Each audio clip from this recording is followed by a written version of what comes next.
September 11th. God, this date conjures up memories. Anyway, a good day to you. Grab a coffee and let's talk about what would constitute a fair society. After all, we need to define a goal before we can target it. Before we can start on the fair stuff, we need to understand what a society is. In sociological terms, society refers to a group of people who live in a definable community and share the same cultural components. On a broader scale, society consists of the people and institutions around us, our shared beliefs, and our cultural ideas. Typically, many societies also share a political authority. So, well, to make it easier, a society is basically a bunch of people. A group of friends, for example, family, a village, a town, whatever, who support each other and collaborate toward common goals. So far, so good. But there's one big problem. While our bodies are all part of the same physical universe, even part of the same universal wave function, so basically the expressions of the same thing, each human being self-generates and constantly updates a model of the universe in their minds, which every single one of them, us all, regards as reality, the world as it really exists.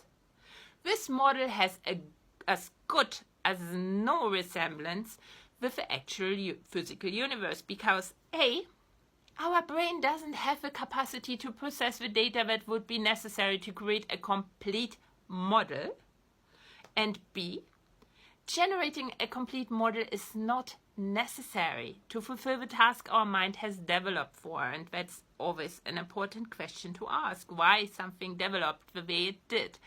Here, in the case of a mind, it was for spotting and selecting the most promising energy patterns to engage with so that the material things that make us up can make progress towards their dual goals, getting into the lowest energy state and being in equilibrium with their surroundings. It is based on a few data points, this model, collected by our senses, hypotheses, drawing on existing knowledge, and a lot of creativity. And I mean a lot. Most of it is just storytelling by our mind and has nothing to do with the physical universe. This mix makes sure that not two of us live in the same reality. We don't even have proof that anyone or anything else around us is conscious. Projecting consciousness on others is one of the hypotheses we use in the creation of our model of the world. So, how can we even start to think about supporting each other and collaborating to common goals when we don't share the same reality? In other words, what's the most basic precondition to create any version of society? When you start with what nature gives us. We must at least somewhat align our world generation process, right? Make the worlds more alike. We don't know how to change the way a person experiences things with their senses. Neither do we know how to interfere with the creative process. What we can do is influence what information goes into our hypotheses of what we expect to normally happen in certain situations. Expectations that go beyond natural laws, like on Earth, an apple will drop from the tree to the ground. One such fundamental expectation is the question about the nature of humans. Should I expect a welcome and support from a stranger, or should I expect violence? The answer to this question, whatever option I choose, will change how I create my world, whether I'm fearful or not. But these expectations, social and cultural norms, if you want to call them that, can get far more detailed in the dictate how one should generate one's world. We know from early interactions with First Nation communities in North America, for example, that they were proud that he could turn even a beastly beast from their most fierce enemy into a human being, the award membership in their community. It was a lengthy process in which the person was reduced to the state of an infant, mentally, not physically, of course, before they were taught in the same way the community would teach their children. Basically, they changed what existing information became the basis of the hypothesis going into the person's word generation process, substituting it with the information contained in their way of doing things. So, to create any society, and this is a recap, the future members must align their word generation process, and they do it by aligning the existing knowledge that becomes the basis of the hypothesis that guides the word generation process. This leaves for now 2 questions. How much knowledge must be aligned?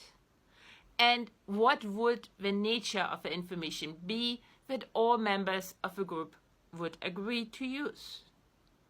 Regarding the former, the smaller and tighter the group is, the broader will be the amount of information that is collectively used in the individual word generation process. The more details of the generated word will be predefined in the group. As groups, networks, societies get bigger, whatever you want to call them, the more outside information will enter the word generation process of the individual, making the resulting models of the members more diverse. What's a good thing, really? As the ability to form societies has developed, again the question, why did it happen? Here, the ability to form societies has developed to offset the high risks for the individual of conducting random searches, the kind of search that offers the biggest reward. The more randomly diverse the self-generated words, the more randomly diverse the searches conducted in them. Forming society views is a balancing act between aligning the self-generated world to such a degree that common goals can be defined and keeping the same self-generated worlds of the members diverse enough that the high rewards of random searches can still be expected. Regarding the latter, there's more than one way to achieve alignment. One is the use of force or the threat thereof. That's the way that, for example, the Catholic Church went in the Middle Ages and beyond when it threatened each person not abiding by its worldview with death. For this to bring about the desired alignment in the members, one of the information you must force first on them is the belief that reality isn't something that self-generated, but a shared reality that exists and that has been created by an outside source for all. Hence, Catholicism in the Middle Ages taught people that God created them to fill the positions they are in, and striving to go beyond this station would not only be futile, because all is God's creation and He created you for this position, but a crime against God. The other way is to find a consensus between all the members that allows all of them unequivocally to not just accept and tolerate, that's never enough, but support the use of a certain set of data for word generation by all members alike. Because only then they will actually do it. Use the data in their word generation and thus create the conditions required for a society to work. What happens when we have no consensus about what information can be accepted by all, while the entity with the monopoly on force isn't using it to force a set of data on people as it once did, because it's not right to force the will of a few on everyone else, is what we can see right now happening in many states around the world. In others, there's still the force going on. Large groups dissolve. That's why we need to find a complete package that we agree upon in good faith to support all. With the concept of a fair society. And that's what I want to discuss here with you. from now on. So talk to me, comment, share your thoughts, share from the perspective of a model of the world you live in.